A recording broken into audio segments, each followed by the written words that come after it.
Assalamualaikum warahmatullahi wabarakatuh. Perkenalkan saya Celia Anggraini dengan NPM 10080018247 dari Fakultas Ilmu Komunikasi Program Studi Public Relation.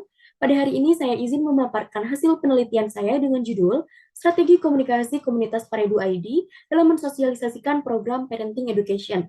Studi kasus implementasi strategi komunikasi yang digunakan oleh komunitas Paredu dalam sosialisasi program Parenting Education bagi orang tua dengan anak berkebutuhan khusus jenis cerebral palsy pada RCP Bogor. Penelitian ini diampu oleh dosen pembimbing yaitu Bapak Dr. Maman Suherman, Dr. Andes MSI. Adapun latar belakang dari penelitian ini diantaranya tingkat stres yang dialami oleh orang tua pengidap anak cerebral palsy pada masa pandemi ini mencapai angka 80%, di mana mereka terdeteksi memiliki tingkat stres sedang hingga stres parah. Lalu Parenting Education ini adalah sebuah program yang dirancang untuk membantu orang tua untuk menemukan solusi atas segala permasalahan yang dirasakan khususnya pada masa pandemi COVID-19 ini.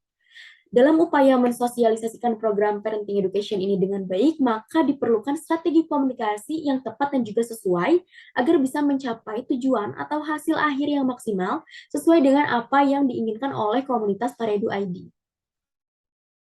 Lalu selanjutnya ada tujuan penelitian. Yang pertama adalah untuk mengkaji dan menganalisis strategi komunikasi komunitas Paredu ID dalam mensosialisasikan programnya. Yang kedua, untuk mengkaji dan menganalisis faktor pendukung dan penghambat yang dialami oleh komunitas Paredu ID dalam mensosialisasikan programnya. Dan yang terakhir adalah untuk mengkaji dan menganalisis mengapa Paredu ID memilih sosial media sebagai media untuk mensosialisasikan programnya. Untuk metode penelitiannya sendiri, penulisan ini menggunakan metode kualitatif dengan pendekatan studi kasus dan mengacu pada tahapan perencanaan komunikasi menurut Hafid Canara. Untuk teknik pengumpulan datanya yaitu wawancara, observasi, studi pustaka, dan dokumentasi. Untuk teknik analisis datanya adalah reduksi data, penyajian data, dan juga penarikan kesimpulan. Adapun hasil dan pembahasan dari penelitian ini, yang pertama adalah mengenai strategi komunikasi yang digunakan oleh komunitas Paredu ID. Terdiri dari 5 tahapan, diantaranya tahapan riset atau penelitian. Tahapan ini ditujukan untuk mencari fakta-fakta mengenai permasalahan atau problematika yang dialami oleh target sasaran komunikasinya, yang kemudian akan diobservasi untuk dicari tahu bagaimana jalan keluar dan solusinya. Yang kedua adalah tahap perencanaan, di mana mereka menyusun rangkaian atau rencana kegiatan yang disesuaikan dengan topik permasalahan yang ditemukan di lapangan.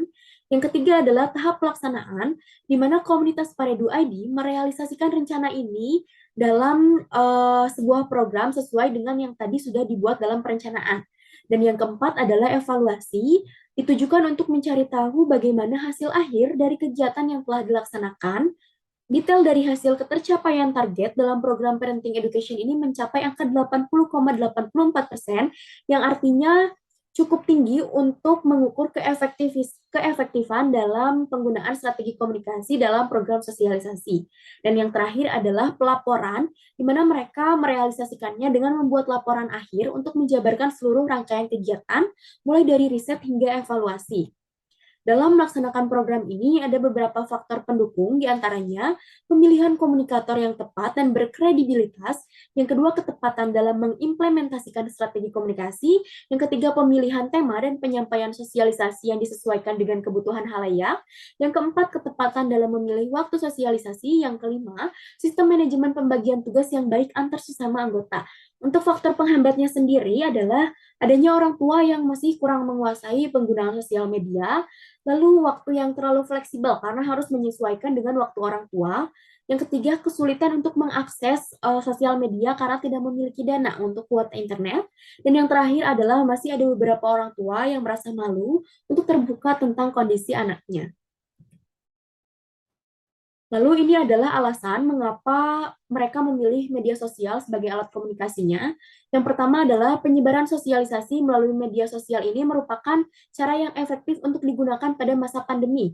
Selain itu, karena kondisi yang sangat terbatas, maka dari itu penyebaran informasi di sosial media ini dianggap sebagai salah satu cara yang efektif karena bisa menjangkau lebih banyak halayak dan penyebaran informasinya menjadi lebih merata. Selain itu, Paredo ID juga sengaja untuk membuat berbagai macam media sosial untuk memfasilitasi serta menyesuaikan dengan media sosial yang biasanya digunakan oleh orang tua. Untuk kesimpulannya, dalam penelitian ini, yang pertama, strategi komunikasi yang digunakan oleh komunitas Paredu ID terdiri dari 5 tahapan, yaitu tahapan riset, perencanaan, pelaksanaan, evaluasi, dan pelaporan. Yang kedua, dalam pelaksanaannya terdapat faktor pendukung dan penghambat, namun untuk hambatan bisa ditangani dengan baik. Yang ketiga adalah alasan penggunaan sosial media karena seluruh kegiatannya dilaksanakan secara online karena adanya pandemi. Selain itu, agar bisa menjangkau lebih banyak khalayak dan informasi menjadi lebih merata, serta media sosial juga merupakan media yang efektif untuk digunakan dalam kegiatan sosialisasi karena masih memungkinkan terjadinya komunikasi dua arah secara real time. Mungkin cukup sekian. Terima kasih. Wassalamualaikum warahmatullahi wabarakatuh.